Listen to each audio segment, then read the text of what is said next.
الكريم وآله وأصحابه كرام الفاتحة. أعوذ بالله من الشيطان الرجيم. بسم الله الرحمن الرحيم. الحمد لله رب العالمين الرحمن الرحيم مالك يوم الدين. إياك نعبد وإياك نستعين. اهدنا الصراط المستقيم صراط الذين أنعمت عليهم غير المغضوب عليهم ولا الضالين آمين.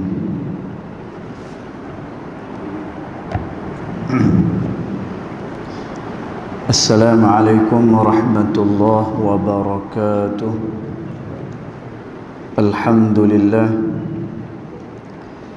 والصلاة والسلام على رسول الله سيدنا محمد بن عبد الله وعلى آله وصحبه ومن والاه. أشهد ونشهد أن لا إله إلا الله وأشهد أن محمدا عبده ورسوله. اللهم فصل وسلم على سيدنا محمد عبدك ورسولك النبي الأمي وعلى آله وصحبه وبارك وسلم. ثم أقول رب اشرح لي صدري ويسر لي أمري واحلل عقدة من لساني يفقه قولي أما بعد. قال الله سبحانه وتعالى في تنزيله: لقد كان لكم في رسول الله أسوة حسنة. صدق الله العظيم. ربي أدخلني مدخل صدق وأخرجني مخرج صدق واجعل لي من لدنك سلطانا نصيرا. إلهي أنت مقصودي ورضاك مطلوبي فأعطني محبتك ومغرفتك يا أرحم الراحمين. Alhamdulillah, yang pertama-tamanya kita merafakkan kesyukuran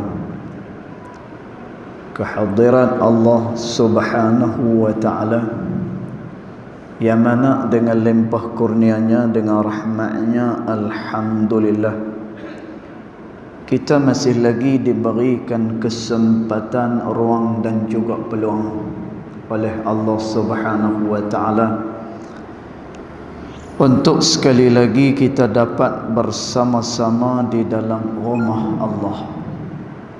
Mudah-mudahan salat, zikir dan doa kita akan diterima pada sisi Allah Subhanahu wa ta'ala. Allahumma amin.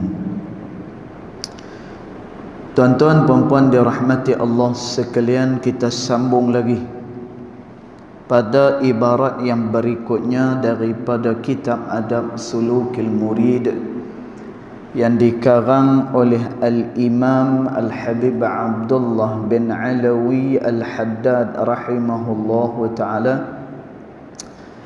Maka dia kata, Bismillahirrahmanirrahim. Qala muallif rahimahullahu ta'ala: wa nafa'ana bi'ulumihi fid daraini amin.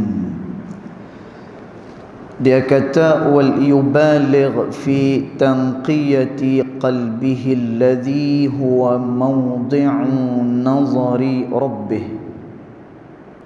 Dan hendaklah dia benar-benar menyucikan hatinya, kerana hati itu dia adalah tempat pandang Tuhannya.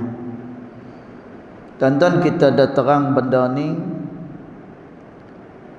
Seseorang insan dia mesti kena menyucikan jiwa dia, hati dia, kerana dekat situlah tempat pandang Allah, dan juga Allah menimbang manusia adalah daripada hatinya.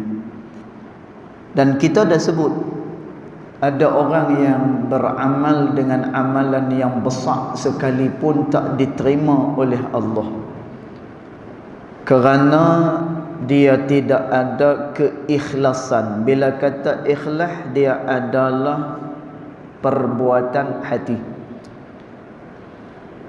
Dan ulama menyatakan, sebagaimana yang kita dah terang, ulama menyatakan bahawa ibadat yang dilakukan oleh manusia itu terbahagi tiga. Yang pertamanya adalah daripada perbuatan tubuh badannya. Ini yang pertama, tuan-tuan. Makna daripada tubuh badan ni adalah apa-apa yang dilakukan oleh anggota tubuh badan kita. Tangan pi tolong orang, kemudian kaki dia pi menuju ke tempat-tempat baik. Tuan-tuan, ni semua adalah daripada ibadat tubuh badan. Kemudian dia ada satu lagi, iaitulah ibadat dia daripada lidah dia. Tuan-tuan, apa yang disebut daripada perkara kebaikan, zikir, doa, nasihat, semuanya itu adalah ibadat lisan. Kemudian yang ketiganya adalah ibadat hati. Tuan-tuan, ibadat hati inilah dia ikhlas dengan Allah, hati ini senantiasa hadir dengan Allah. Maka kata ulama, tiga bahagian ini yang perlu sangat untuk dijaga adalah pada ibadat hatinya. Kerana bermula daripada hatilah, maka segala amalan itu kalau dia dilakukan kerana Allah, maka diterima. Kalaulah amalan itu bukan kerana Allah, nampak tak tuan-tuan? Ni adalah daripada hati kita. Tuan-tuan, kata Nabi SAW, kam min amalin suratuhu suratud dunia. Berapa banyak amalan yang nampak macam amalan dunia, tetapi dia dibalas pada hari akhirat.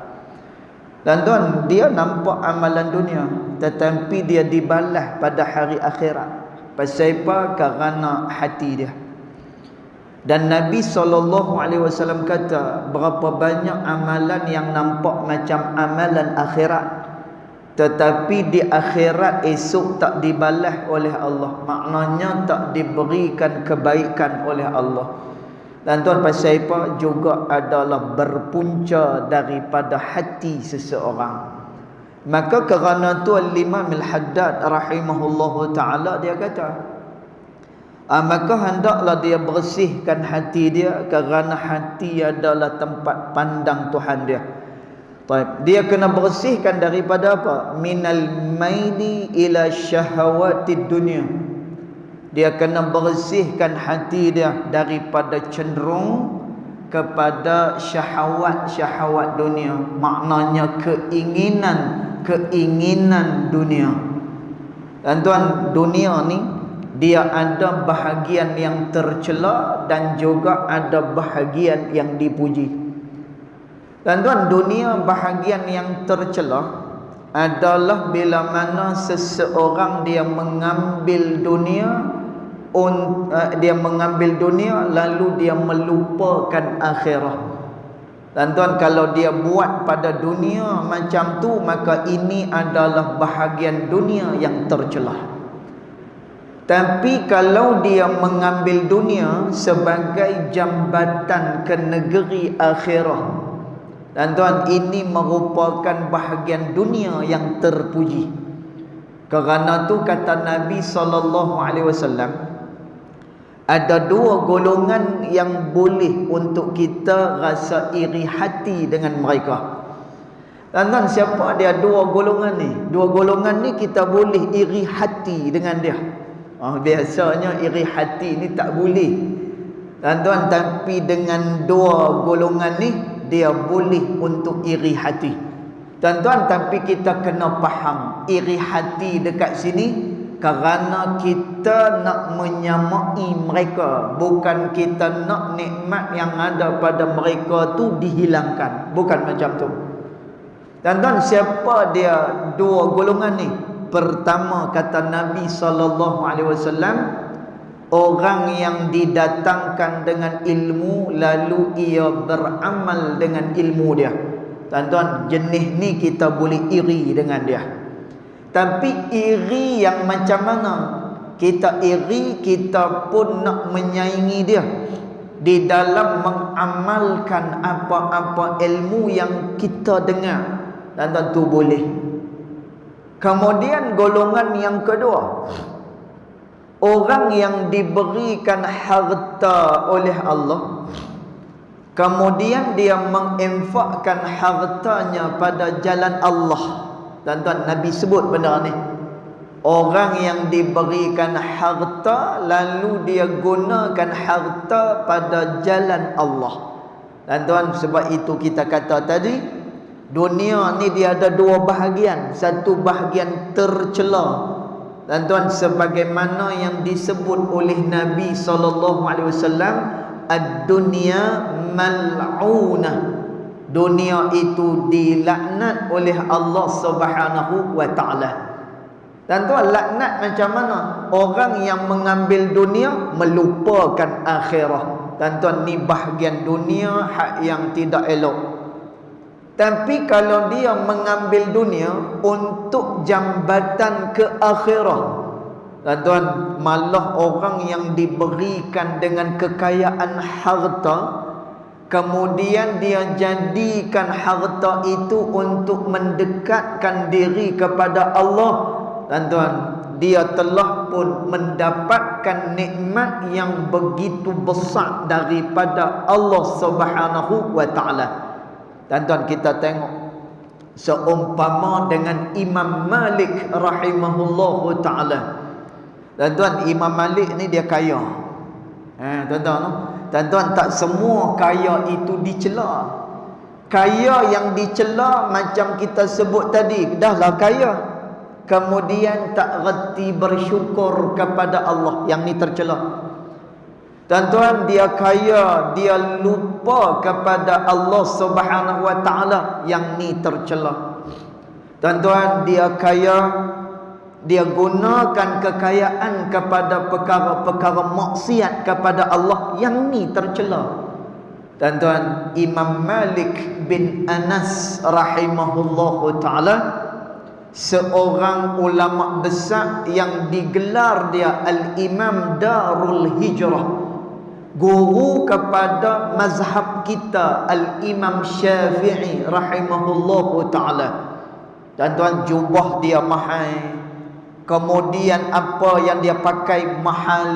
Tuan-tuan, minyak wangi dia mahal. Tuan-tuan, tempat duduk dia mahal. Kemudian meja tempat dia mengajar mahal.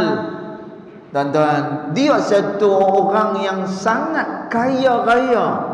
Tuan-tuan, tapi dia telah mempergunakan kekayaan dia untuk ilmu. Tuan-tuan, dia gunakan kekayaan dia untuk mendekatkan diri kepada Allah Ta'ala. Tuan-tuan, satu hari Imam Malik bin Anas, dia ditanya oleh murid dia, "Wahai Imam Malik, kamu mengajar kepada kami supaya zuhud dengan dunia. Kamu ajak pada kami ni jangan berlebih-lebih dengan dunia. Tapi kamu sendiri menggunakan benda yang mahal-mahal. Macam mana tu, wahai Imam Malik?" Tuan-tuan, Imam Malik kata apa? "Aku pakai pakaian yang paling elok adalah kerana memuliakan ilmu yang aku hafal. Aku pakai pakaian yang elok-elok kerana tubuh badan aku ni ada ayat-ayat Quran, ada hadis-hadis Nabi. Maka kerana tu aku pakai pakaian yang elok-elok." Tuan-tuan, maknanya apa? Dia beradab dengan Allah Subhanahu wa ta'ala dengan kekayaan yang diberikan oleh Allah kepada dia. Tuan-tuan, kerana tu dalam bab dunia ni, kata Nabi SAW, ni'mal mal fi yadis salihin. Tuan-tuan tengok, ni adalah bahagian dunia yang terpuji, bukan semua tercela.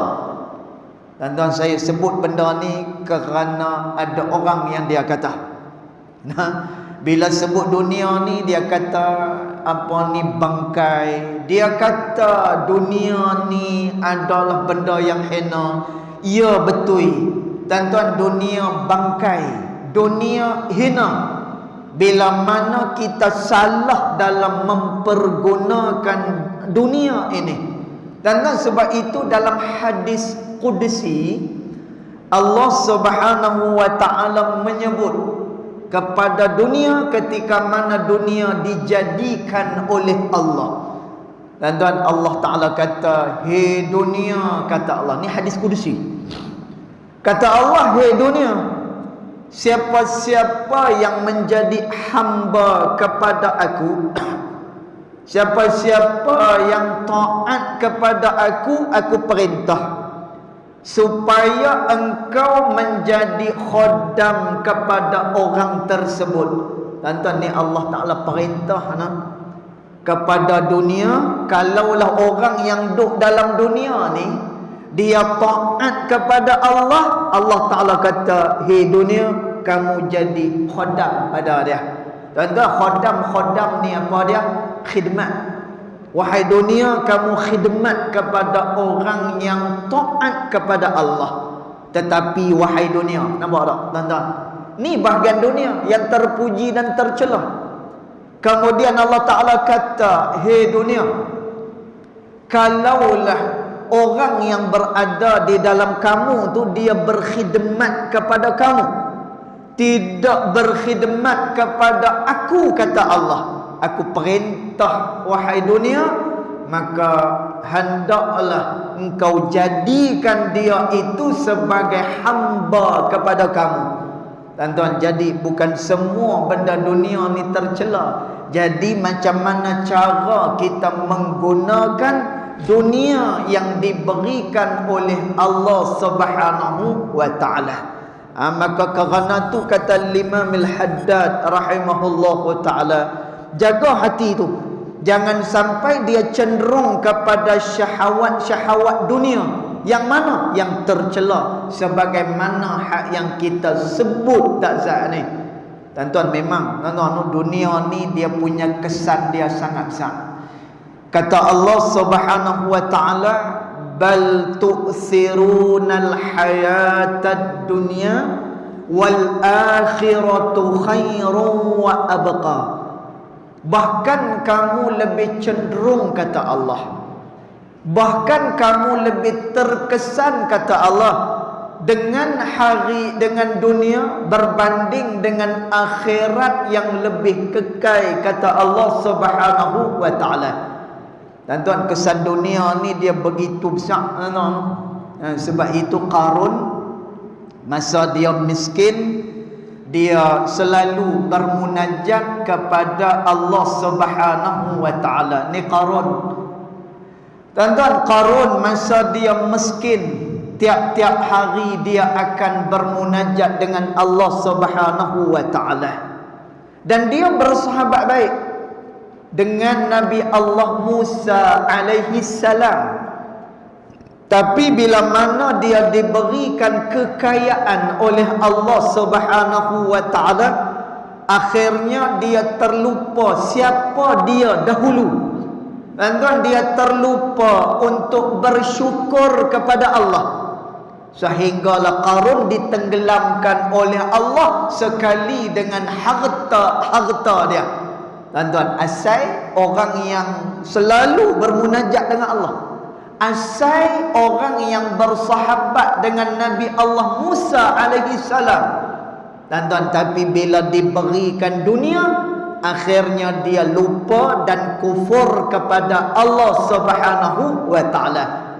Tuan-tuan, sebab itu dalam Al-Quran kata ulama, antaranya yang disebut oleh Al-Imam Ibnu Kathir rahimahullahu taala. Tuan-tuan, kata Imam Ibn Kathir, kalaulah kamu buka di dalam Al-Quran, banyak cerita tentang apa?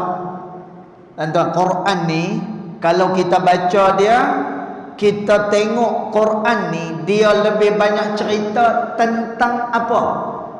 Dan tuan ulama kata Allah lebih banyak menceritakan soal akhirat berbanding dengan soal dunia.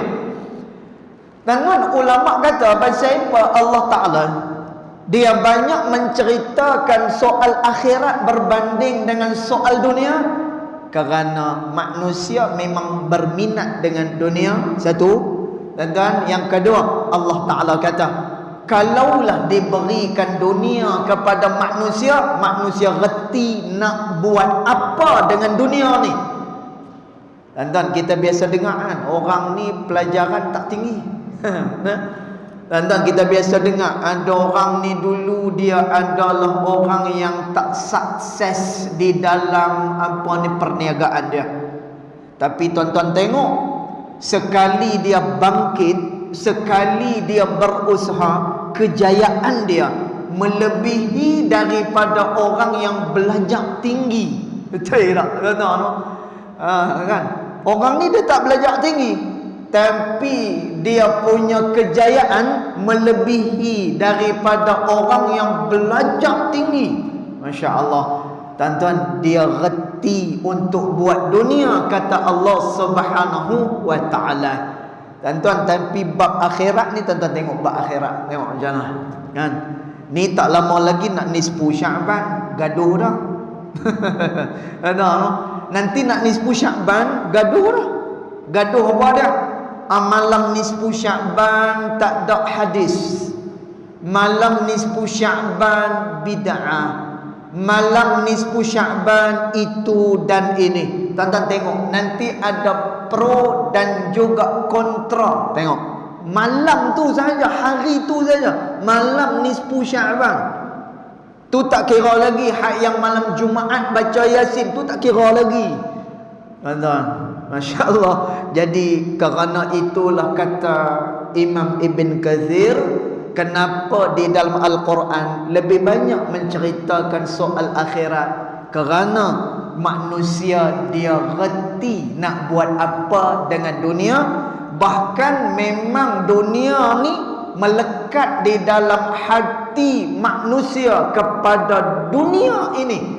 Dan tuan, maknanya dia dah jatuh hati dengan dunia ni, tetapi sedikit orang yang jatuh hati dengan akhirat. Sebab tu Sayyidina Umar dia berdoa kepada Allah. Dan tuan, Sayyidina Umar doa dengan Allah, Allahumma ja'alni minal qalil. Ya Allah, jadikanlah aku daripada kalangan orang yang sikit, kata Sayyidina Umar. Tuan-tuan, siapa dia orang sedikit ni? Orang yang sedikit ni dua. Yang pertama, bersyukur kepada Allah. Sikit. Tuan-tuan, sikit orang yang bersyukur kepada Allah. Tuan-tuan, dia ada kesihatan, dia tak guna untuk perkara kebaikan. Tuan-tuan, dia ada harta, kurang infak pada jalan Allah, kedekut. Tuan-tuan, dia ada macam-macam nikmat, tapi dia kufur dengan nikmat Allah Subhanahu wa ta'ala. Tuan-tuan, syukur bukan hanya setakat kata Alhamdulillah, tetapi syukur perlu diterjemahkan daripada anggota tubuh badan. Tuan-tuan, yang diterjemahkan daripada anggota tubuh badan itu lebih kuat daripada apa yang disebut oleh lisan. Kerana tu kata ulama, zikrul abdan aqwa min zikril lisan. Zikir badan lebih kuat daripada zikir lisan. Dan tuan, lisan dia boleh bohong. Dan tuan, lidah yang tak bertulang ni dia boleh kata apa-apa. Dan tuan, sebab itu orang bercinta dia ada istilah dia kan. Orang bercinta ni dia ada istilah dia. Dia kata apa? Ni timbul tuan-tuan benda-benda ni pasal apa? Kerana lidah tak tulang. Dah. Dan bila orang cinta, dia keluar apa ni perkataan, lautan api sanggup aku renangi. Awak tak? Dan tak bukan ada pun lautan api ni. Lautan api bukan ada. Kalau ada pun kerana orang, dia takkan buat dia takkan buat ambillah kapak, belahlah dada, ambillah hati. Tuan-tuan tengok perkataan ni, Masya Allah. Tuan-tuan, orang Arab ni, orang Arab, dia ada satu tabiat, nama dia mujamalah. Maknanya satu pujian yang melampau kepada orang ni. Tuan-tuan, kalau kita pergi kat negara Arab, nak dapat harga barang murah, kita kena pandai mujamalah dengan dia. Kita kena pandai puji dia, ambil hati dia.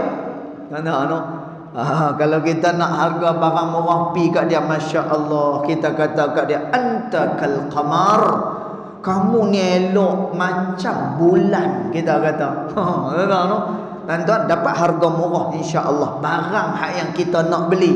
Tuan-tuan, itulah dia lidah yang tak bertulang. Tuan-tuan, tetapi anggota tubuh badan ni, bila mana dia buat, bila mana dia sanggup untuk disakiti dengan apa-apa yang dia kata dia sayang kepada benda tersebut, tuan-tuan, badan ni jauh lebih kuat. Kenapa? Dia telah membuktikan apa hak yang dia sebut sebelum daripada ni.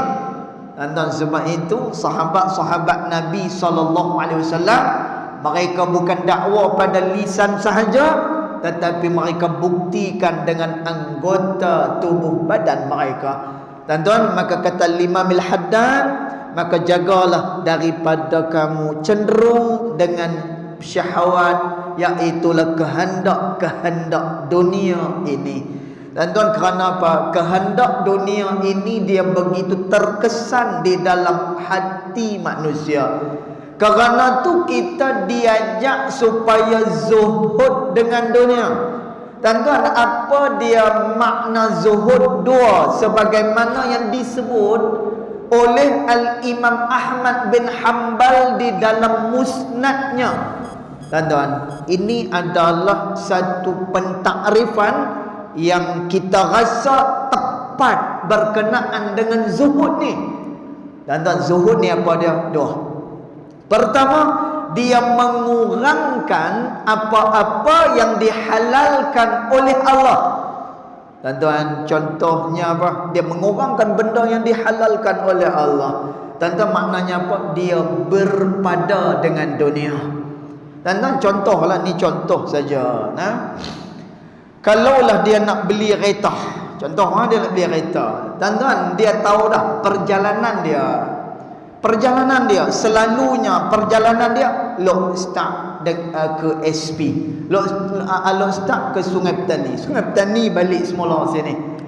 Kemudian sekala dia balik Kuala Lumpur, pasal apa? Nak tengok cucu, nak ziarah cucu. Kita kan macam tu, lama tak nampak pergi mana Tuan Haji, tengok cucu Zak lah, dia kata. Duk mana? Duk KL. Semua anak duk dekat KL. Tuan-tuan, kalau start dia nak pergi KL, kita ambil lah tempoh yang paling lama 6 jam daripada sini ke KL. Orang muda 4 jam lah. Kan dia potong 2 jam tu, jadi 4 jam lah. Maunya tak 4 jam, tuan-tuan, 18. Masya Allah. Kereta 2.4 18 terus 4 jam. Masya Allah, tabarakallah. Tuan-tuan, maksud zuhud yang pertama berpada dengan yang dihalalkan oleh Allah. Tuan-tuan, bila mana dia tengok kegunaan dia harian, start Sungai Petani balik semula. Sekali-sekala keluar daripada Kedah, tu pun PKL ya. Tuan-tuan, perlukah dia beli kereta Velfire? Perlukah dia beli kereta Alphard? Lebih besar lagi daripada tu, ada riang nak beli kereta Bugatti Veyron, nak beli kereta Ferrari. Tuan-tuan, padankah dengan perjalanan yang hanya setakat macam tu, dia beli kereta-kereta yang mewah macam ni dan kadang-kadang menyusahkan dia? Tuan-tuan, maka kalau dia berpegang dengan makna zuhud yang pertama, dia berpada dengan keperluan dia. Alza, okey dah. Kemudian apa lagi? Kereta yang biasa-biasa, Saga, mungkin okey dah. Kemudian apa lagi, setakat dia 2 orang beli Myvi hak yang baru tu, ambil 1.5 contohnya. Tuan-tuan, tu makna zuhud yang pertama. Tuan-tuan, makna zuhud yang kedua apa dia? Kata Imam Ahmad bin Hanbal, makna zuhud yang kedua adalah tidak cinta kepada dunia ini. Dia langsung dunia ni tidak ada dalam hati dia. Dunia hanya berada pada tangan semata-mata. Tuan-tuan, dia nak pakai pakai, dia nak pakai Velfire saja nak beli pi lah. Tuan-tuan, dia nak beli Alphard, beli pi lah. Tuan-tuan, tapi semuanya ini tak masuk di dalam hati dia. Tuan-tuan, dia hanya berada di tangan. Calak ke apa ke, orang nak pakai, ambil. Tak payah pulang pun tak apa. Macam tu. Tuan-tuan, tapi jaranglah ada orang yang macam tu. Tak payah pulang pun tak apa. Tuan-tuan, nak ceritanya apa? Dia tak cinta kepada keduniaan sebagaimana ada di antara para sahabat Nabi SAW yang kaya, tetapi mereka itu tidak pernah cinta pun kepada dunia ini, seumpama dengan Sayyidina Umar radhiyallahu anhu wa arda.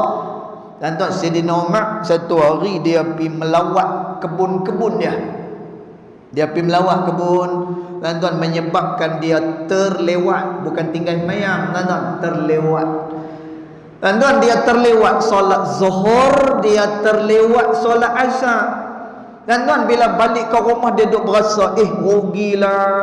Dan tuan, ini adalah manifestasi, ini adalah kesan daripada penyucian jiwa kepada Allah Subhanahu wa taala. Hati yang dimasuki dengan hidayat daripada Allah, dia akan jadi lagu tu. Tuan-tuan, Sayyidina Umar balik rumah dia kata, lekeh dia kata, semayang lohok lewat, semayang asak lewat kerana ziarah kebun-kebun ni. Tuan-tuan, hari itu juga Sayyidina Umar mewakafkan semua kebun-kebun yang pergi ziarah ni, yang dia ziarah tadi ni, yang menyebabkan dia lewat solat zuhur dengan solat asar ni, dengan dia wakafkan kebun-kebun ni. Kenapa? Kerana terlewat mendirikan sembahyang zuhur dan juga asar. Tuan-tuan, ini contoh orang yang zuhud kepada dunia yang diberi oleh Allah Subhanahu wa taala. Tuan-tuan, tujuannya untuk apa? Supaya kita tidak jatuh cinta dengan syahwat keduniaan. Kenapa? Dunia dia boleh memalingkan hati manusia daripada menghadap kepada Allah Subhanahu wa taala. Tuan-tuan, dunia ni kalau kita tak heran dengan dia akan mai ligan kita. Tuan-tuan, satu orang ulama di Hadramaut namanya Syekh Abu Bakar bin Salim rahimahullahu taala di kota Ainan. Dan Syekh Abu Bakar bin Salim rahimahullahu taala, dia ni suka bersedekah. Dan tiap-tiap hari dia akan buat roti. Hari-hari dia buat roti. Dan dia buat roti, dia infak, dia bagi. Siapa nak roti dia bagi. Dan tuan, tu satu. Kemudian akhlak dia, bila orang mai ke rumah dia akan buat kenuri. Orang ni takkan balik dalam keadaan lapar ataupun tangan kosong. Bila balik daripada rumah, Syekh Abu Bakar bin Salim mesti ada buah tangan. Dia balik mesti dalam keadaan perut dah kenyang. Dan tuan, Syekh Abu Bakar bin Salim rahimahullahu ta'ala kata apa? Dia kata, setiap kali aku tinggalkan dunia, dia mai balik kepada aku. Ni kata Syekh Abu Bakar bin Salim. Setiap kali aku buang dunia, setiap kali itulah dia akan mai pada aku. Aku buang, dia akan mai. Aku buang, dia akan mai. Dan ni kata Syekh Abu Bakar bin Salim. Bahkan Syekh Abu Bakar bin Salim kata, kalau kamu nak dimurahkan rezeki oleh Allah, hargai yang sedikit, kamu akan dapat yang banyak.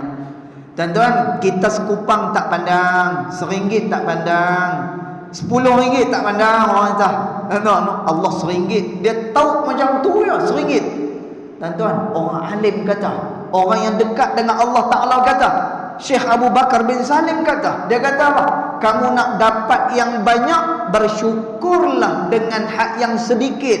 Nescaya kamu akan diberi banyak oleh Allah Subhanahu wa Ta'ala. Dan tuan, orang yang menghargai yang sedikit ni, dia adalah orang yang bersyukur dengan Allah Ta'ala. Dia tidak meremehkan pemberian Allah Subhanahu wa Ta'ala. Allah Ta'ala janji, orang yang bersyukur, la azidannakum, aku akan tambah nikmat kepada kamu, kata Allah. Maka kata Imam Al-Haddad rahimahullah ta'ala lagi, jaga hati kita daripada syahwat dunia, dan jaga juga wa minal hiqdi, daripada ada rasa hasad dengki kepada orang. Dan tuan, jangan hasad, jangan dengki kepada orang. Dan tuan, hasad dengki ni disebutkan oleh ulama, dia nak supaya nikmat yang orang tu ada ditiadakan. Dia duduk rumah besar, harap-harap runtuh rumah dia, reban rumah dia. Kan? Tuan-tuan, bila orang tu dapat nikmat, dia tak suka. Tapi bila mana orang tu hilang nikmat, dia tepuk tangan, dia puas hati. Tuan-tuan, ini adalah orang yang ada hasad dengki di dalam hati dia. Hasad dengki dan juga benda-benda perangai-perangai lain, nanti kita sebut. Tuan-tuan, tu tanda nah. Itu simptom. Macam kita bawa kereta. Bila kita bawa kereta, tiba-tiba ada bunyi. Tek tek tek tek tek tek bunyi kan. Ataupun enjin kasar, baru je tukar minyak hitam tapi bunyi kasar. Dan tiba-tiba ada bunyi yang tak sedap. Kita bawa kereta pun tak sedap. Kita bawa kereta, pasal ada bunyi-bunyi ni. Tuan-tuan, ni simptom nak tunjuk kata enjin bermasalah. Tuan-tuan, tu perkara zahiriah. Kalau perkara dalaman ni, hati ni, tanda simptom bahawa hati kita tak elok. Tuan-tuan, bila hati tak elok, kena rasa hina lah. Tuan-tuan, bila kata hati ni ada simptom dia berpenyakit, tuan-tuan, jangan kita pilayan. Kita kena perbaiki hati itu. Kenapa? Orang yang hati tak elok ni, maknanya dia adalah orang yang hina dina pada sisi Allah Subhanahu wa Ta'ala. Tuan-tuan, maka orang yang ada hasad dengki ni, dia nak macam mana? Nikmat yang ada pada orang tu dihilangkan. Tak mau, dia tak mau tengok orang ni ada nikmat. Tuan-tuan, ada ancaman daripada Nabi SAW. Al-hasadu yakulul hasanat.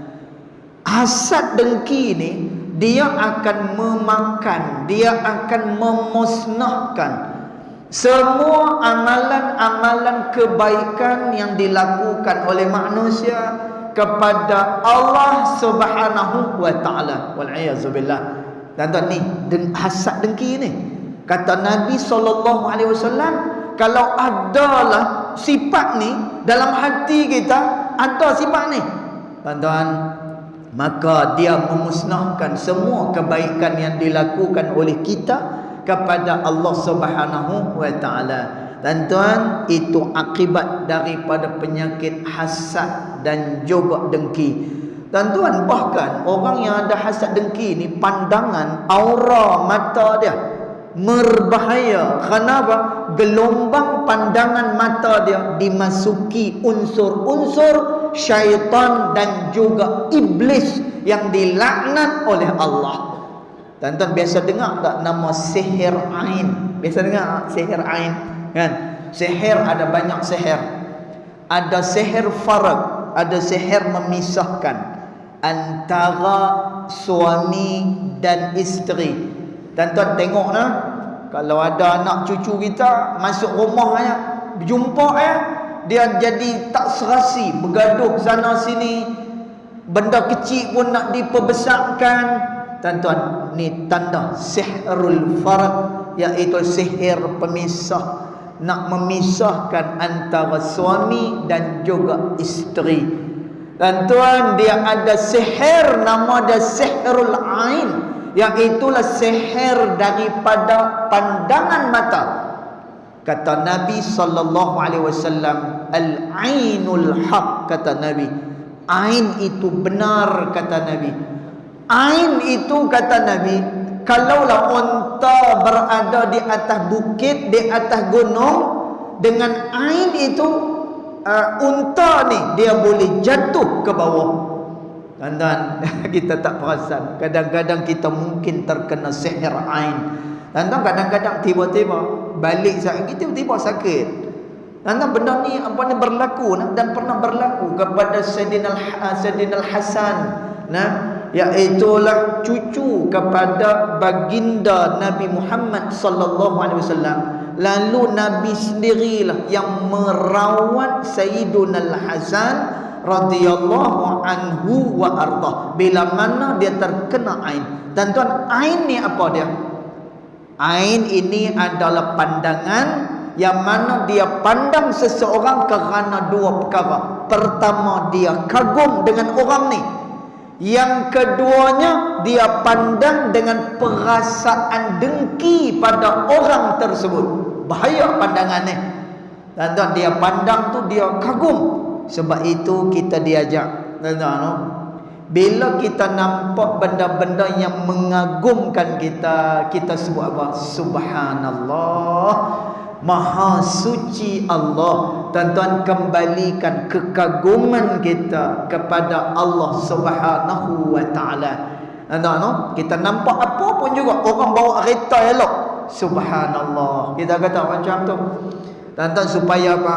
Tidak memberi ruang. Pandangan itu adalah pandangan ain yang hasad pada orang tersebut. Tuan-tuan, pandangan tu boleh memudaratkan kepada orang yang kita pandang. Ni nama dia sihrul ain.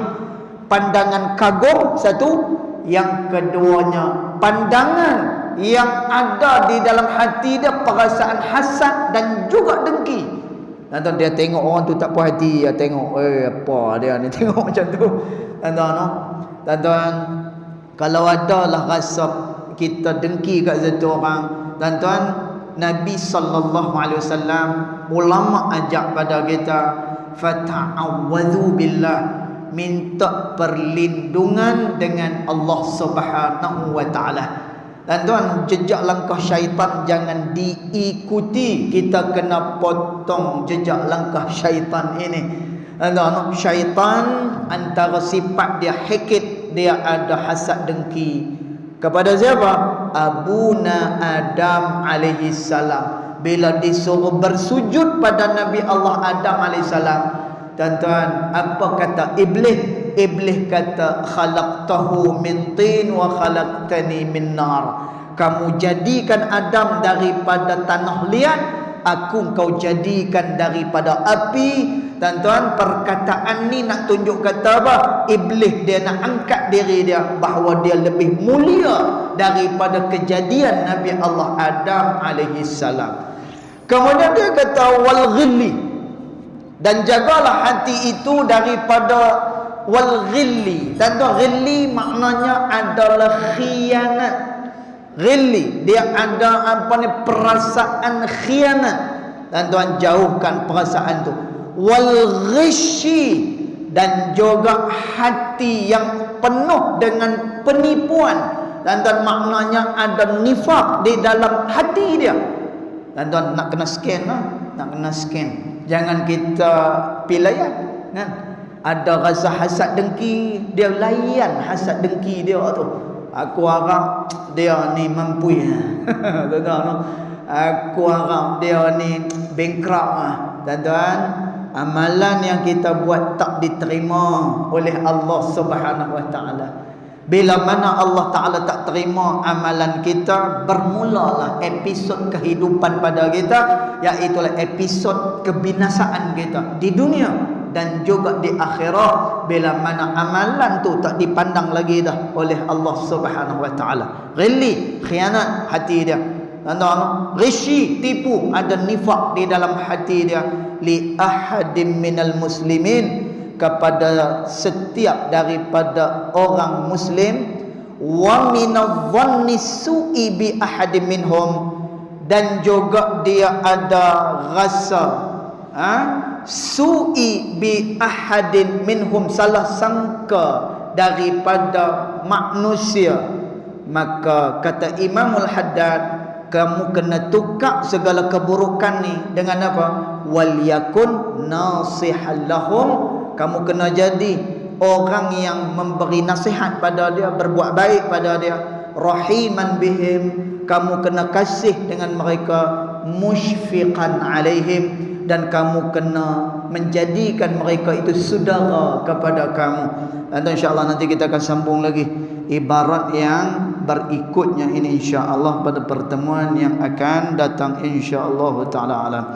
Yang baik datang daripada Allah Subhanahu wa taala, yang tidak baik datang daripada kejahilan diri saya sendiri, walaupun hakikat kedua-duanya datang daripada Allah Subhanahu wa taala. Bismillahirrahmanirrahim. Alhamdulillahirabbil alamin. Wassalatu wassalamu ala asyrafil anbiya wal mursalin wa ala alihi wa sahbihi ajma'in. Allahumma ighfir lana ma akhtana wa ma ta'ammudana wa ma asrarna wa ma a'lanna wa ma anta a'lamu bihi minna, antal muqaddim wa antal muakhir. La ilaha illa anta subhanaka inna kunna minadh dhalimin. Wa sallallahu ala sayyidina Muhammad wa ala alihi wa sahbihi wa baraka wasallam. Walhamdulillahi rabbil alamin. Wallahu a'lam.